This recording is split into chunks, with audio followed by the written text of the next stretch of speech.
All right, let's get to the women's men's thing. Sure. So there's a different culture, I believe, Okay. in the locker rooms of both. Would I be wrong in saying that? Yeah, but maybe not for the reasons you're thinking. I think that a lot of times with the guys, for example, you're going out there and you're fixated on your performance, but you're not necessarily as connected to the issues in an intimate and more emotional manner than some of the ladies are. And the ladies are smart as a whip. They pay attention to a lot of the issues. They're mindful, they're cognizant, and most importantly, they seem to be a bit more unafraid to speak out about various what? issues. Well, like you brought up in your monologue when you talked about immigration. It could be immigration. It could be the state of our country. Wouldn't it have been better, though, for the coach of the women's team just to say, I'm letting the ladies decide for themselves, rather than issue a statement? But we don't know that's not what happened. No, they issued a statement. The women's hockey team said, we're not showing up for the State of the Union, even though we're invited by the president. Yeah, but what I'm saying to you is that the coach wasn't speaking for them. I mean, they let it be known that's how they feel collectively. Well, okay, and but they don't run the asylum. All the coach had to do was say, if there are any dissenters who would like to go to the State of the Union, you're free to go. But no. They wanted to embarrass Trump. That's what they wanted to do. No. I disagree with you that. It's not about wanting to embarrass him. It's about emphatically disagreeing with them and letting it be known that's how you feel about him. Is that, well, listen, here's the You think everybody on that women's team disagrees with Trump? You don't think he's one person who likes the president?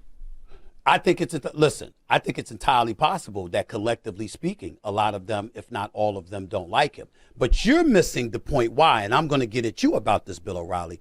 Again, policy aside, how many times have you and I go back and forth about the optics and how things are done? Everybody's not in the weeds the way that you are. Look at the details that you provided. Look at when you were talking about Kash Patel. You literally gave us information about what he was there for, what his work entailed prior to the celebration upon Team USA winning the gold medal.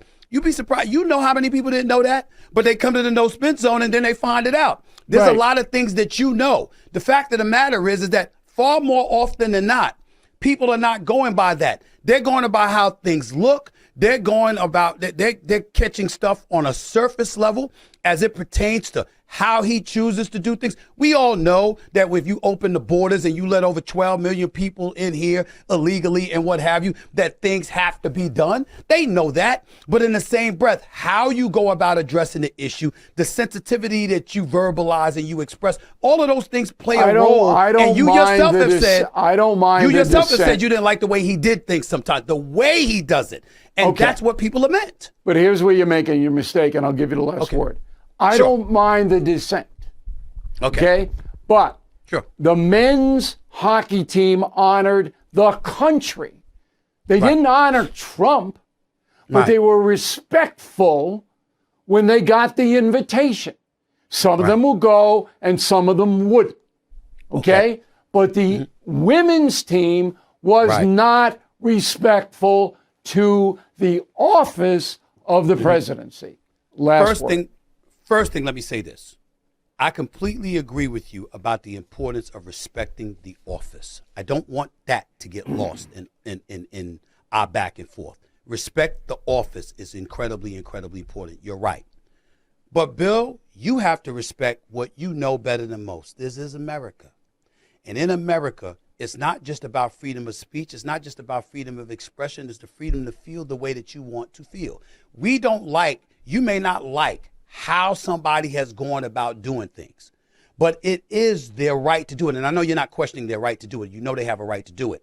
What I'm saying to you is that if you believe that a person that's serving as our commander-in-chief is classless, he's devoid of decorum, you wish he would act better, and he really has riled you up and really, really turned you off, and you have an opportunity to express yourself in a fashion where you're engaging in what you would deem to be reciprocation, that might be what's behind it all. I'm not saying I don't believe that every woman on that team feels that way.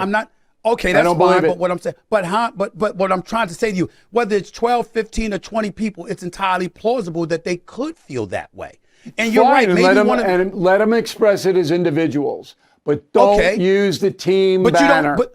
But you don't know. What I'm saying to you as a guy covering sports, you don't know that they were prohibited from doing that. You don't know if they made the decision to have a voice speak for the collective body as opposed to them wanting to speak individually. Some of them all of them may have preferred it this way.